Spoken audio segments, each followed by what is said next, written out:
Welcome to Property Question Time. I'm Stephen Galpin, and this is a show where you can have your property-related questions answered by our team of experts. And joining me today is Kirsty Darkins, commercial property investor and mentor. Welcome to you, Kirsty. Thank you. And Bobbie Jethwa, CEO and director of UK Property Agents. Welcome to you. I think this is both your second question time now, so we'll try and make the questions a little bit harder. Okay. Kirsty. Now that the government's safety net for commercial tenants is over, do the panel expect a significant rise in property repossessions in the commercial world? No, depending on the industry of the tenant. So, for example, fashion retailers are struggling with physical stores because fashion has gone online. So particularly the younger demographic of the population buy all their clothes online. They have no intention of going to a physical store. And through time limitations, a lot of the older generations are starting to buy online as well. So it very much depends on your tenants. But by and large, I'm not expecting to see a huge glut of repossessions because I'm not expecting a large amount of tenant failure. And that's partly because we've just been through the hardest time a lot of the businesses have ever been through with the pandemic and all the lockdowns and everything that caused. And it's made a lot of businesses a lot more resilient. Kirsty, let me ask you, you referred to the pandemic period where people were stuck at home, and I can quite see that the likes of Amazon and the rest of them had an absolute bonanza during that because we had no other choice, really. But have not people, since that pandemic is over, or theoretically over, sort of missed the shopping experience and sort of, isn't this why some of the Amazon shares are dropping quite significantly? Because people are saying, well, it does work, it's very convenient, get that, but I like the experience. And also, I mean, I can just remember last year going into, I won't say the name of the shop, but a particular sort of fashion shop on Regent Street, very big one. And I think they'd spent about £12 million on what they call the shopping experience within the store. Is that as valuable as it used to be? It is, and it's actually necessary today. So the tenants, the brands who fail are the ones who fail to innovate and evolve with what customers want. So with where the demand is, and the expectation levels have risen from us as consumers, and we want service and we want experience. Otherwise, what's the point of making the effort to go to a physical shop? So we'll only make the effort if we can get something different to just the product that we can buy online. Okay. So it's important to invest in the businesses who are investing in themselves. But then you also referred to the sort of younger generation. Do they not appreciate that point as well, or are they just so theoretically busy with their time that? Yeah, the younger generation want convenience over anything else most of the time. Experience works to a point, but it depends what kind of experience. They're more into their leisure experience and their gym and their coffee shop and that kind of convenience rather than your retail experience. It just strikes me from what you're saying that as a commercial property investor, you've almost got to be a bit of a retail sort of guru to know what's going on, haven't you? Yeah, you've got to understand business, you've got to understand the industries that work in your investment patch. Ultimately, you've got to understand what works, where is the demand coming from, and you work with the local agents to understand that and the local business community. So yeah, you do need to get involved. Yeah. I was talking to one of our contributors who deals with enforcement of various bits of legislation in terms of commercial properties. And he was saying that there's been a huge amount of companies that have, shall we say, left their debts behind and created new companies and have actually ended up as tenants of properties where really they shouldn't be. Yeah. And it's causing quite a lot of difficulty in terms of enforcement and getting these tenants out. Have you experienced that? Yeah, a lot of the time. And I'm surprised the loophole hasn't been closed, to be honest, but it hasn't.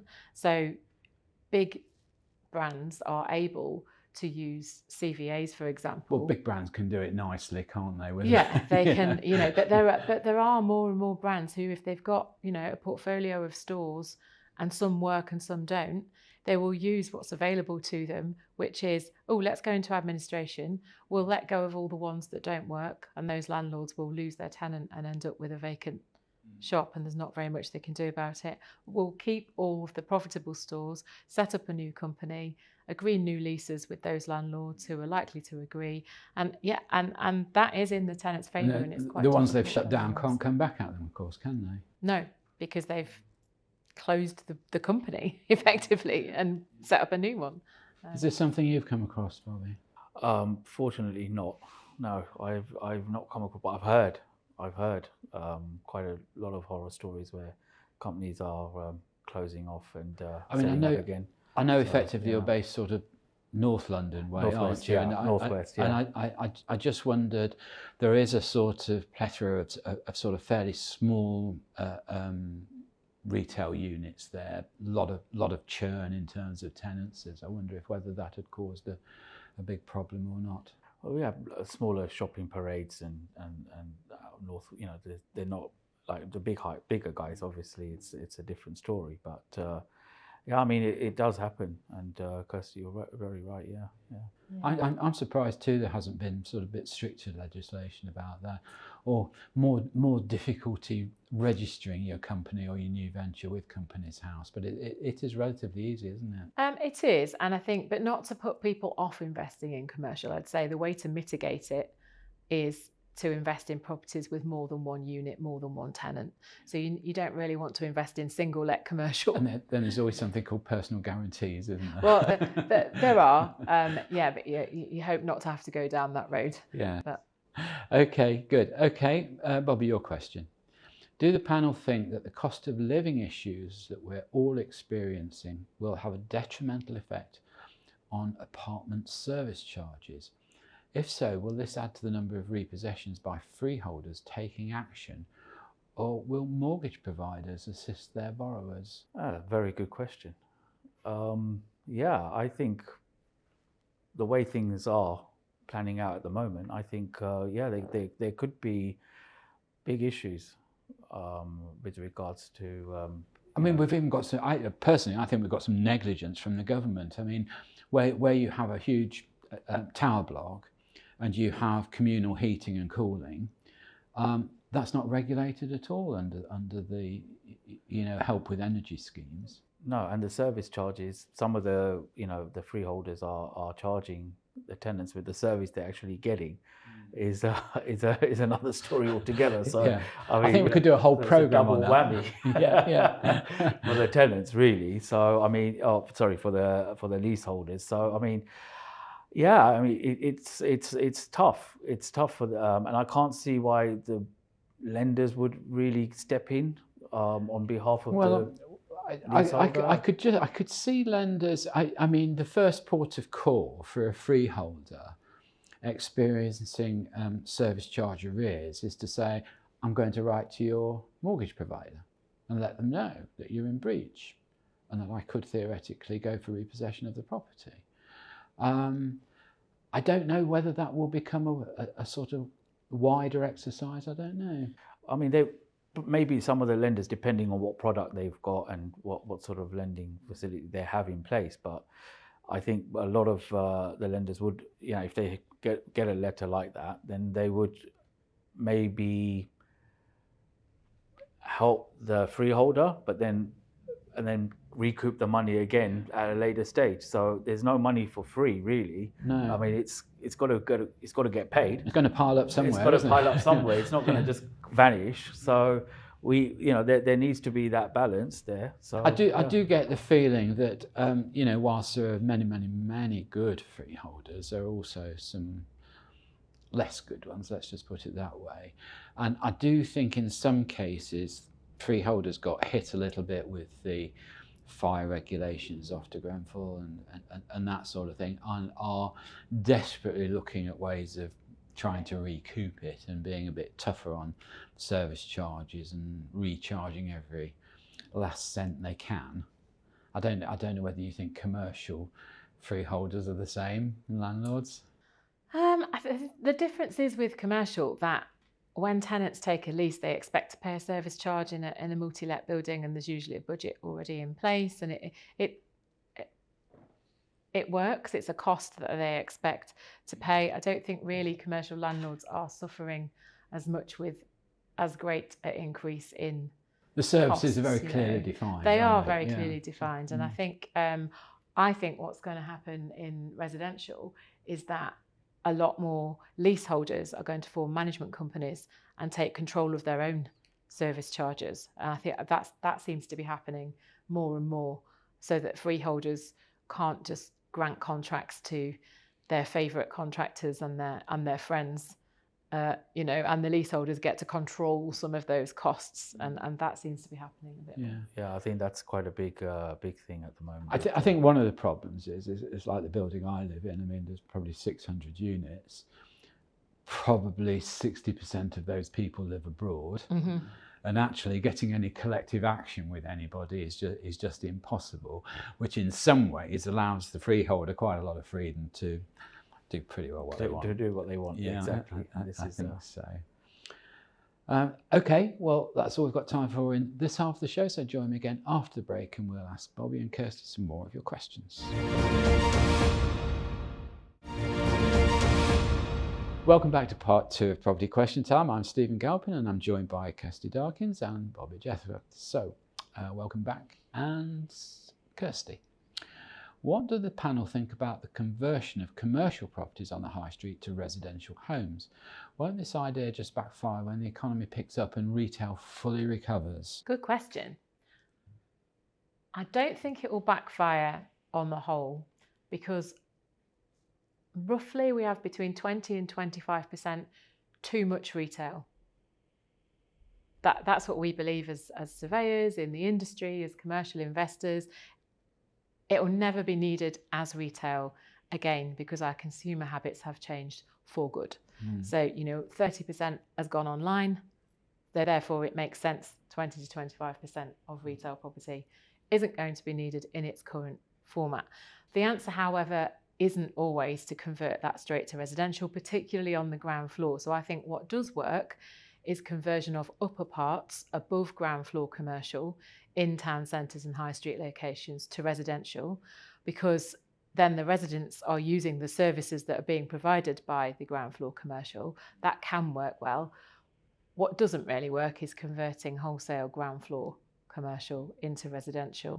What do you think the demographic is of people who want to live above shops? Is it young people, first-time buyers, renters? Or what do you think? Yeah, it's mostly young people, young couples, young single people who will be working somewhere nearby in offices, or maybe if you've got a big hospital nearby, or so the properties that we develop that are mixed use. That's generally the demographic of the tenant, or the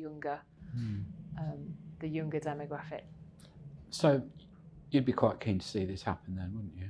Yeah, I think I'm keen to see high streets repurposed and properties brought back into use, and I don't think just a residential or just a commercial use is the answer. I think a mix of the two.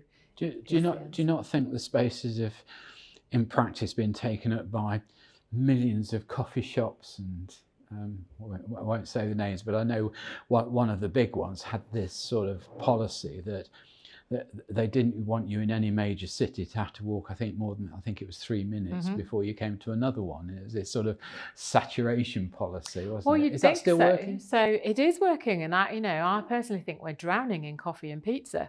But the demand is there, and part of the reason the demand is there is because our working habits have changed. And a lot of us work from home, except we actually work from the coffee shop.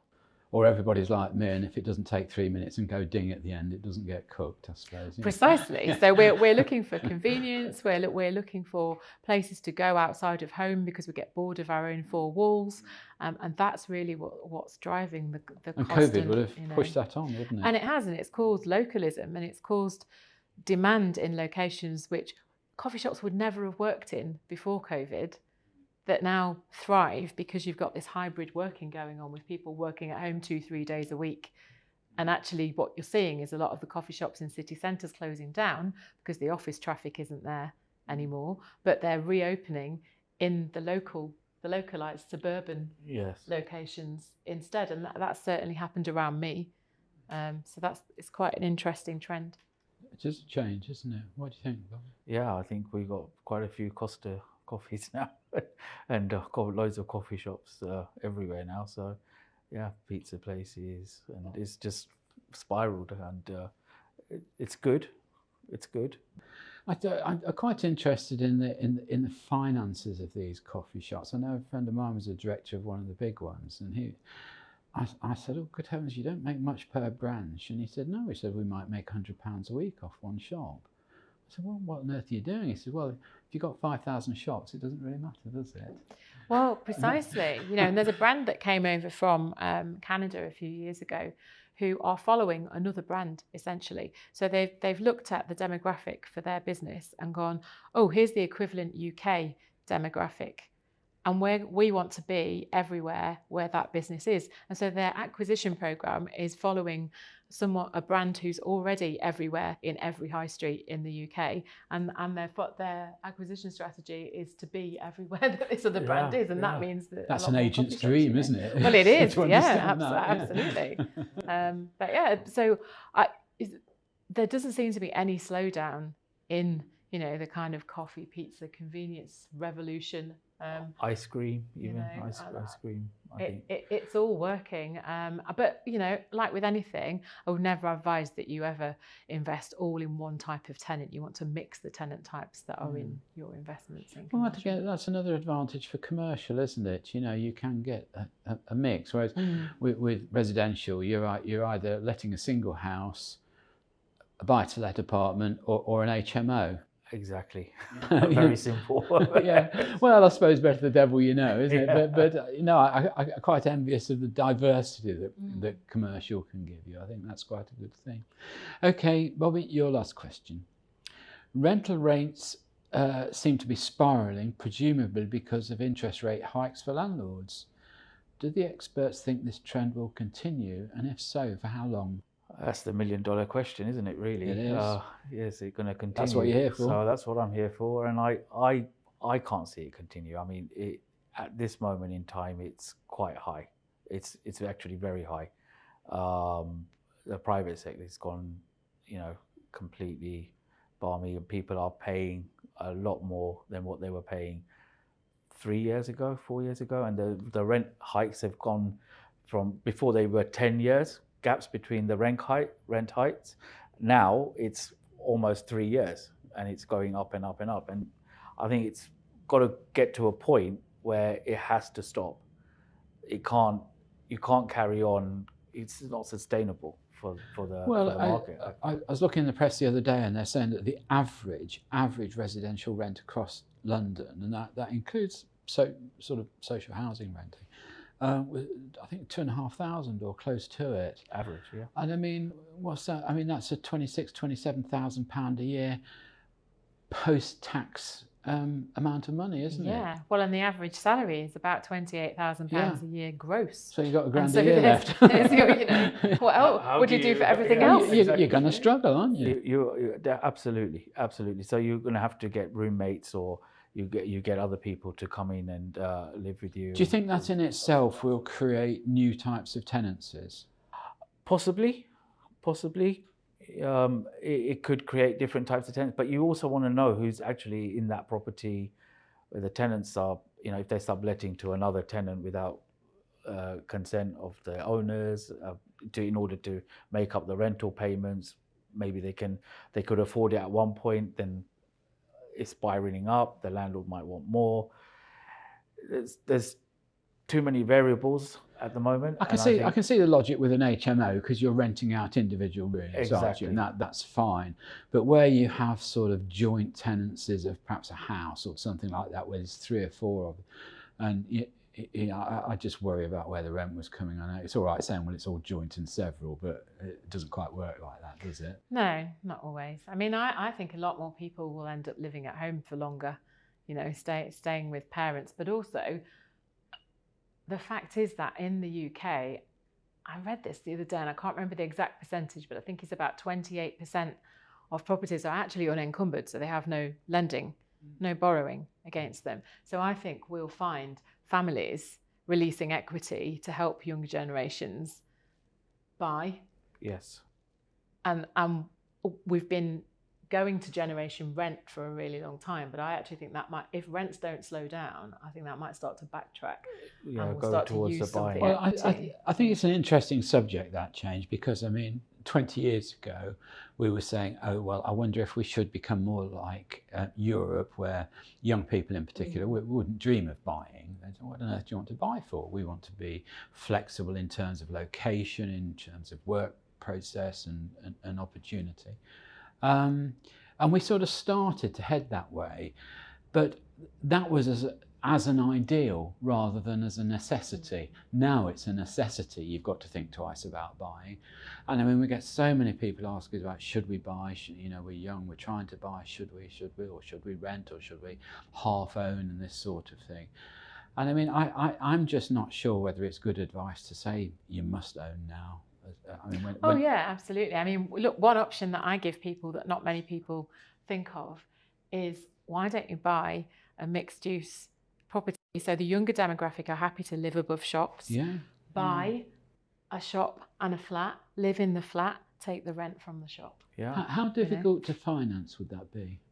You would need some capital to if the shop was already let, you'd be able to raise finance. You might be able to raise more actually. Than and you'd be able to raise more against a mixed-use property than a commercial property on its own, yeah.